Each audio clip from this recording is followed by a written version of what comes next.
chellakutties, hope you all doing good. So day 65 morning empty stomach la என்னோட weight check பண்றேன். இன்னைக்கு என்னோட weight 82.750 grams-ங்க. நேத்து 83.50 grams இருந்தது.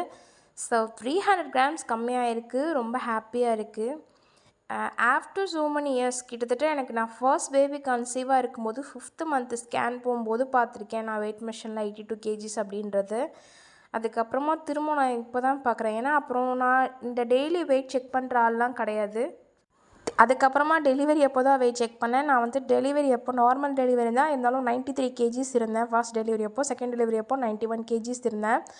ஸோ நான் கொடுக்க போகிற ஒரு அட்வைஸ் என்ன அப்படின்னா, ப்ரெக்னெண்ட்டாக இருக்கீங்க, அதுக்கப்புறம் டெலிவரி ஆகிடுச்சு, குழந்த பிறந்துருச்சுன்றதுக்காக ஒரு நைட்டி நம்ம மாறுவோம் இல்லையா, ஃபீட் பண்ணணும் அப்படி கம்ஃபர்டபுளாக இருக்கணுங்கிறதுக்காக, அதை ஃபீட் பண்ணுற வரைக்கும் மட்டும் போடுங்க ப்ளீஸ். அதுக்கப்புறமா அதை கண்டினியூ பண்ணாதீங்க. ஏன்னா அதுக்கப்புறம் உங்களுக்கு வெயிட் ஏறுதா, கம்ஃபர்டபுளாக இருக்குன்னு நம்ம லூஸாகவே ட்ரெஸ் பண்ணும்போது நம்ம வெயிட் போடுறது நம்மளால் கண்டுபிடிக்க முடியாது. ஃபிட்டாக ட்ரெஸ் பண்ணுங்கள் அதுக்கப்புறம். அப்போ தான் வெயிட் போட்டாலும் நம்மளால் ஈஸியாக ஐடென்டிஃபை பண்ணிக்க முடியும்.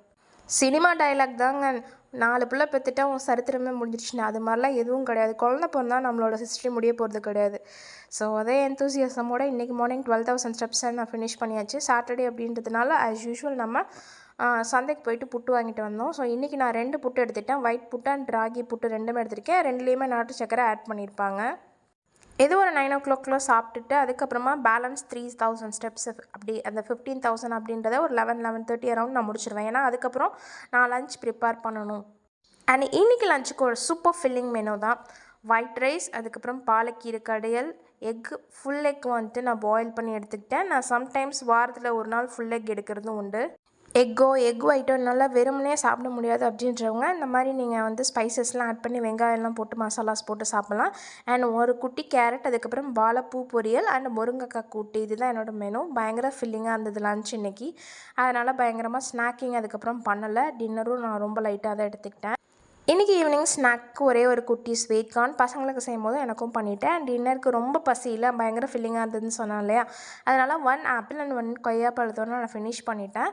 எனக்கு பர்சனலாக தெரிஞ்ச டாக்டர் ஒருத்தவங்க, நீங்கள் வந்து வெயிட் லாஸ் பண்ணணும் அப்படின்னா நைட்டு ஃப்ரூட்ஸ் எடுத்துக்கோங்க, ஒரு நேரம் வந்துட்டு நம்ம ரீப்ளேஸ் பண்ணுறதுனால ஒன்றும் செத்து போயிட போகிறது இல்லை சரியா, அது மாதிரி நீங்கள் வந்து ஃப்ரூட்ஸ் எடுத்துக்கோங்கன்ற மாதிரி சொல்லியிருந்தாங்க. ஸோ அதனால் நான் மோஸ்ட்லி ஃப்ரூட்ஸோடு தான் முடிப்பேன். நிறைய பேருக்கு பசியை கண்ட்ரோல் பண்ண முடியாது, இல்லை வீட்டில் பயங்கர ஒர்க் இருக்கும், வெளியே ஒர்க்கிங் உமனாக கூட நீங்கள் இருப்பீங்க. அப்படி இருக்கிறவங்க நீங்கள் தாராளமாக 1 or 2 or 3 கூட நீங்கள் எடுத்துக்கலாம். சப்பாத்தி இல்லை என்ன உங்களுக்கு பிடிச்சிருக்கோ அதை நீங்கள் டின்னருக்கு எடுத்துக்கலாம். ஸோ அதனால் ஃப்ரூட்ஸோடு ஃபினிஷ் பண்ணிவிட்டேன். அண்ட் இன்றைக்கி நம்மளோட அப்பர் பாடி ஒர்க் அவுட் தான். நான் இந்த ஆப்பில் இந்த 3 ஒர்க் அவுட்ஸ் பண்ணியிருந்தேன். அண்ட் லூஸ் வெயிட் அந்த ஆப்பில் இந்த 3 ஒர்க் அவுட்ஸ் நான் பண்ணியிருந்தேன். கொஞ்சம் நல்லா எஃபெக்டிவாகவே இருந்தது. அதுக்கு மேலே பண்ண டைமும் இல்லை. ஏன்னா 9:30க்குள்ளே நம்ம போய் தூங்க ஆரம்பிச்சிடணும் இல்லையா, அப்போ தான் மார்னிங் 4 o'clock எந்திரிக்க முடியும். எப்போவுமே ஸ்லீப் வந்துட்டு நீங்கள் நார்மலைஸ் பண்ணலை, நீங்கள் டயட் சூப்பராக இருக்கீங்க, சூப்பர் க்ளீன் டயட் இருக்கீங்க, பயங்கரமான ஒர்க் அவுட் பண்ணுறீங்க, ஃபிட்னஸ் ஃப்ரீக்காக இருக்கணும்னு ஆசைப்பட்றீங்க, எல்லாம் ஓகே. பட் நீங்கள் ஸ்லீப் கரெக்டாக எடுக்கலைனாலும் உங்களுக்கு வெயிட் லாஸ் ஆகாது. ஸ்ட்ரெஸ் அதிகமானாலும் ஃபுல்லாக வந்துட்டு வெயிட் லாஸ் ஆகாது. எல்லாமே ப்ராப்பராக பண்ணுங்கள். உங்களை நீங்கள் ரிலாக்ஸ்டாக வச்சுக்கோங்க. ஃப்யூச்சர் வீடியோஸில் மெட்டபாலிசம்னால் என்ன, கட் ஹெல்த்னால் என்ன, மைக்ரோநியூட்ரியன்ஸ்னால் என்ன, எப்படி வந்துட்டு ஹெல்த்தியாக வெயிட் லாஸ் பண்ணுறது, எப்படி லூஸ் ஸ்கின் வராமல் ஓரளவுக்கு ப்ரிவெண்ட் பண்ண முடியும், எப்படி வந்துட்டு நம்ம மசில் கெயின் எப்படி பண்ணுறது, எந்த அளவுக்கு மசில் லாஸ் ஆகாமல் எப்படி நம்ம வெயிட் லூஸ் பண்ணுறது, ஃபேட் லாஸ் மட்டும் மசில் வந்துட்டு ஆல்சோ லூஸ் ஆகும் தான், பட் எப்படி எந்த அளவுக்கு நம்ம சேஃபாக பண்ணுறது, எந்த அளவுக்கு டோன் பண்ண முடியும் நம்ம பாடியை, எப்படி வந்துட்டு ஃபர்ஸ்ட் டைம் வெயிட் லாஸ்லேயே சக்ஸஸ்ஃபுல்லான ஒரு டோனோட பாடியை கொண்டு வரது, இதெல்லாம் நம்ம ஃப்யூச்சர் வீடியோஸில் அப்பப்போ நான் ஷார்ட்ஸாகவும் போடுவேன். இன்னும் பாதி பேருக்கு மேலே சப்ஸ்கிரைப் பண்ணாமல் தான் சேனல் பார்த்துட்ருக்கீங்க. 1000 மெம்பர்ஸ்க்கு மேலே பார்க்குறீங்க, பட் பாதி பேருக்கு மேலே சப்ஸ்கிரைப் பண்ணாமல் தான் பார்த்துட்ருக்கீங்க. ஸோ சப்ஸ்கிரைப் பண்ணிவிட்டு பாருங்கள். அப்போ தான் ஷார்ட்ஸ் இந்த மாதிரி இன்ஃபர்மேஷன்ஸ் எல்லாமே நீங்கள் தெரிஞ்சுக்க முடியும். So guys, this is all about my day 65. See you all. Love you. Peace.